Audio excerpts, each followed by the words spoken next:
Amukira ngeithi miaraho ya umuthe ari tariki 6 mweri wa kenda mwaka wa 2025 mwihoko wakwa ni ati muthenya waku no urathie na mbere gutamburuka o wega. Maya ni mohoro gitau utawari bitu na njira ya ciko ni Wangui wa Mwangi njitagwo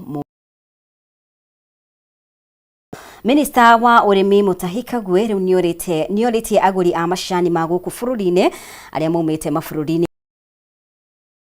macani mao bagiti guku bururi-ini mbere ya kumagura. Kuringana na Kagwe, undu uyu no utethiririe hanene kuongerera umithio wa murimi, undu umwe na kunyihia hathara ya kambuni iria iguraga macani guku bururi-ini, kuona thirikari ni yeheretie magoti hari bagiti cia macani. Mwandiki witu Bataro wa Mwangi niwe uratuhingurira na ripoti ino.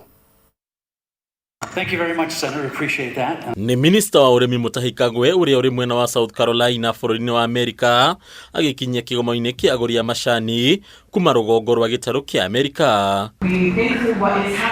Kigomo-ini giki Kagwe aroya mweke uyu kuha aguri a macani makuma guku bururi-ini gwitikira gwikagira macani mao bagiti o guku bururi-ini, undu uria ungiteithiriria kuongerera umithio wa arimi, undu umwe na kunyihia hathara ya aguri aya. Kenya is the third largest producer of tea globally, and it is unfortunate that in our dealings with the American continent, we haven't really done what we should have. Kenya's tea is known globally for its unmatched quality.